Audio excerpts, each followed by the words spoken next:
Hi, you're watching the news with me. I'm Dipavali Hazra. These are the headlines at the top of 3. Prime Minister Modi jointly inaugurated the first ever cross-border petroleum products pipeline in South Asia.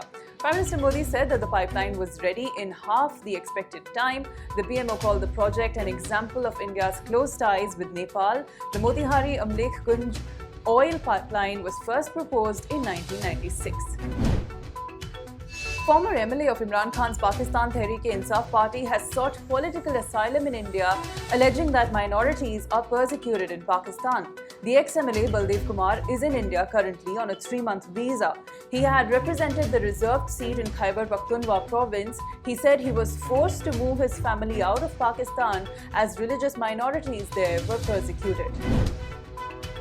The Ministry of External Affairs has issued a response to China and Pakistan after the countries made a reference to Kashmir in a joint statement. India said that it rejects the reference to Kashmir as the state is an integral part of India.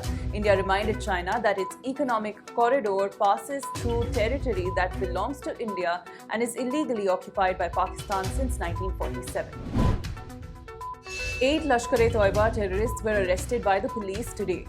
They are accused of preparing and circulating threat posters in the locality of Sopore in South Kashmir to intimidate people. These arrests come just days after terrorists attacked and injured 4 civilians, including an infant girl, during a shootout in the home of a fruit trader. Prime Minister Modi hosted a farewell function at his residence for Principal Secretary to the PMO, Nripendra Mishra. Mishra resigned from his post after serving for 5 years as the top bureaucrat of the Modi government. Prime Minister Modi said that Mishra guided him when he was new to Delhi, describing him as precious treasure. Mishra thanked the Prime Minister for the opportunity to work towards a new India. The law student who accused BJP leader Swami Chinmayanand of harassing her on Monday said that she was raped and sexually assaulted by the former union minister for a year. She said that when her father went to lodge a complaint in Shahjahanpur against the leader, the DM had issued threats. She further added that she has proof against Chinmayanand in her hostel room, which is now sealed.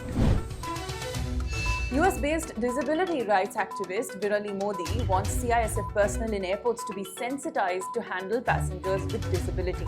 She narrated her harrowing experience, claiming she was charged with doing drama when she said she could not stand up from her wheelchair for a security check. Virali Modi is unable to stand after a spinal injury she suffered in 2006. US President Donald Trump has this time offered to help India and Pakistan resolve the Kashmir matter. He noted that the situation was not as heated as 2 weeks ago. India has repeatedly made it clear that Kashmir is an internal matter and that it does not want third-party intervention on Kashmir.